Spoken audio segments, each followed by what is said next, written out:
Mapagpalang araw po sa inyong lahat. This is the day mag-haul tayo ng mga dadalhin namin sa Pilipinas, mga pasalubong. And today, ang daming nangyari guys. As in, yung bathroom namin, lumabas-labas yung mga, I don't wanna say it kasi baka may mga kumakain dyan, pero ayun na yun. Kasi may ginagawa dito sa labas namin. Hindi ko alam, pero naglabasan doon sa bathroom namin. Kaya, umuwi si Gunner and nilinis niya yung bathroom. And, ano pa ba? Basta ang dami talaga nangyari ngayong araw na to na, grabe. Nag-order pa si Gunner ng 5 pieces na, nag-order si Gunner ng mga luggages, suitcase. 5 suitcase yung in-order niya. Isa lang yung dumating. So, grabe talaga. Ang daming nangyari ngayong araw na to. OMG. Dami ng Charcy para maghanap nga ng suitcase. Nung magpa-park na si My Love, first time lang to ha. Sa 8 years kong nakatira dito, first time lang na merong sumita sa kanya. So, a lot of things happening. I don't know why, but madaling araw na. So, Saturday na bukas, aalis na kami guys. Hindi pa ako nakakapag-impake kahit isa. Mga damit namin wala pa talaga. But, yeah, papakita ko sa inyo yung mga pasalubong natin sa Pilipinas. Nanonood kasi ako ng videos ko nung nag-iimpake ako kasi hindi ko nga alam kung saan ako magsisimula. And, I started by showing all the things or the food that we got. So, yeah.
Guys, pasensya na kayo, napakagulo ng bahay. Ayan, mga dadalhin ko pa yan. But anyway, nagpapasalamat talaga ako kay Gunner for helping me to buy this.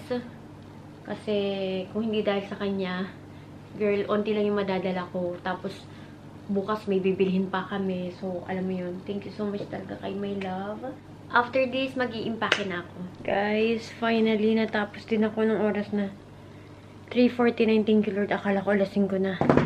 3:49 na. Anyway, pakita ko na sa inyo yung mga dadalhin natin sa Pilipinas.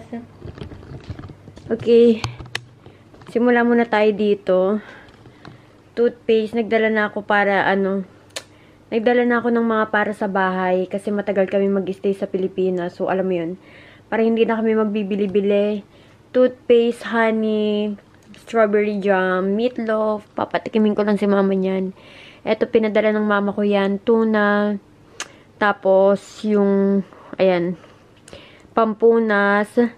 Etong eyeglass, pang wipe din yan ng eyeglass. Ayun yung mga damit na para sa kuya ko, sa girlfriend niya, kay mama, sa gift ni Barbie, sa mga kaibigan niya, sa ninang ko. Tapos yung nandun sa, nagbabantay sa amin. And, doon naman tayo. Wait lang. Ayun, sapatos ni Kuya Nessa, sapatos ni Mama yung black. Yung pink, sapatos din ni Mama pang aerobic niya. Eto, sapatos ng girlfriend ng kuya ko, sapatos ng kuya ko. Partner na sila. From US Polo, yung kay Mama is yung Hamel, yung black, sa ano ko lang niya nabili. Sa Bazaar, kay Nestes Nike. Mga perfume. Meron din dyan mga kwintas na pinabili ng mama ko. Sabon, like what I said, matagal kami mag-i-stay doon para hindi na kami bibili ng sabon. Yung mga lotion na yun, ang babango talaga, guys. Hanggang ngayon, nasa balat ko pa din. Parang gusto ko pang bumili niyan. But we will see kung meron pang kilo. Eto din, isa pa to, yung shower gel. Ang bango-bango niya, as in. Tapos mga shampoo, mga sabon, pinadala ng mama ko yan. Ayun, para sa kamay. Mabango kasi yun eh, papaano ko kay mama. Patry ko. Tapos yung para sa toilet bowl, pet wipes. Ayan. Guys, bumili na rin ako niyan kasi marami kaming kilo. So, para alam mo yun, magamit ko lang yung mga kilos ko ba. Bumili na ako ng mabibigat. And, ayan na tayo guys. Ito na tayo sa mga foods, chocolate, and then palaman. Let's start from here. Napakasarap nito. Mousse. This one is, di ko pa siya natikman. Pero yung brand na to, na color green, ayun talaga yung gusto ni Ate Barbie. But then, ito yung dinala ni Gunner. Hindi ko naman na pinapapalit. Hinayaan ko na lang. Tapos mga nuts, meron tayong pistachio dyan. Meron tayo ditong almond. Bibili pa kami ng pistachio kasi kailangan ng mama ko yan. Tapos meron tayo ditong mga mixed nuts. Iba-iba yan. Nescafe. Mabuti hindi ko na to dinagdagan kasi mahal to dito. Kasi nung, I think 2 years ago, sabi ng kuya ko, Nescafe Gold daw. Pero ngayon hindi na siya umiinom pala niyan. Tea na binigay sa akin ni Abla. Chocolate Secret Ederim. Para doon sa mama ko yan. Ito another tea. This one naman is tea. Ano na to yung parang ready to made na yan. Gagawin, ano mo na lang. Ready to made.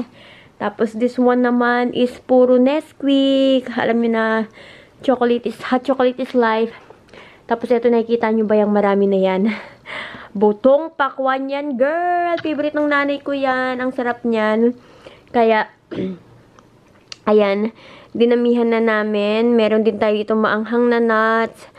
Tapos, dito naman tayo. Meron tayong Dubai chocolate. Syempre, patikimin din natin yung pamilya ko ng Dubai chocolate. Tapos, eto din. Puro sale lang to. Tapos, eto din. Masarap to siya, guys. Natikman ko na to. May pistachio siya sa loob. Tapos, mga cookies. Cookies, ayan. Another cookies. Favorite ng kuya ko yan. Tapos, yung chocolate. And, mga Milka na cookies. Cookies. Mini cookies. Tapos, eto naman. I haven't tried this one. Pero, sabi ng mama ko, sobrang sarap daw niyan. Kaya, ayan. Dinamihan ko na yung bili. Meron din tayo dong cake. Masarap yun. Nagustuhan ko yun. Eto lang yung chocolate na meron kami ng Milka. Kasi, ang mahal na ng Milka dito, guys. Grabe. Tapos, eto rin, Chocomo. I haven't tried that one. McVitie's. Meron nag-recommend sa akin neto before. And, ang sarap niya talaga. Basta brand. Basta brand na McVitie's. Ang sarap niya talaga. Tapos, eto. Kanina lang namin binili ni Barbie yung Milka na chocolate. And, dito naman tayo. Yung kuya ko kasi, meron siya natikman na chocolate from Netherlands. Ang pangalan nun, Rolo. And, eto yung pinakamalapit na kalasa niya. Kaya, ayan. This one naman is para siyang sneaker. Turkish version lang. Ito naman, favorite to ni Gunner. Kaya pinadala niya to. Wafer, gold. Tapos this one naman, cheaper version ng Mars. Ayan. And another one, para rin siyang KitKat, pero Turkish version. Ito rin, masarap din tong chocolate. We also have Mars, pero onti lang kasi nakain-kain na. Ito, biskolata. Masarap din to siya, guys. Itong chocolate. This one, di ko pa ito na-try. Pero, parang same lang naman yan. Tapos, this one naman is para siyang cotton candy sa atin. Bumili na rin si Gunner ng madami. Tapos, ito, mga palaman yan. Iba't ibang klaseng palaman. Hailey, masarap din yan siya. McVitie's na cream sandwich, masarap din yan. Tadel, yung brand na Tadel, masarap yan. But this one na wafer, parang na-try ko na siya pero I forgot the taste. Pero for sure masarap yan basta Tadel. Etong biscuit na to from my biyanan pa yan. Thank you so much, galing Bulgaria. Tapos pinapadala ng mama ko yung croissant. Baka dagdagan ko pa yan. KitKat, and may naligaw na Nesquik. Tapos ayun, yung Max Bar. I haven't tried that one. Binili ko lang kasi naka-sale. Dunk cake, favorite ng mama ko yan. Mga lupo, yan. Mga, I forget the choco pie. Yata ang tawag yan. Ayan. And girl, this one is Mercy. Kung meron kayong Mercy, you should try it. Ang sarap ng chocolate na yan, promise. Tapos may mga Ferrero rin tayo. Actually, marami yan. Kaya lang napamigay ko na yata yung iba. So, ayun lang. So, ayan lang guys. Meron pa kaming bibilin bukas. Dadagdagan pa namin yung pistachio. Yung pang-wipe ng eyeglass. Bibili pa rin kami ng lutuan ng tea. And also, ano pa ba yung dadagdagan natin dyan? Siguro lotion, I don't know. Hingal na ako. But anyway, thank you so much sa asawa ko. So, sinamahan ako ni Gunner ngayon. Umakyat lang siya. Sabi niya, my love, huwag mo nang tapusin yan. Umakyat ka na kagad. Eh, hindi po pwede. Kailangan ko itong tapusin kasi paalis na kami bukas. And pag morning, wala akong lakas, guys. Trabahuhin yan. Kaya, I really have to finish this. I-impake ko pa yan. Tapos, i-impake ko pa yung mga damit namin. So, kailangan ko na talagang tapusin to.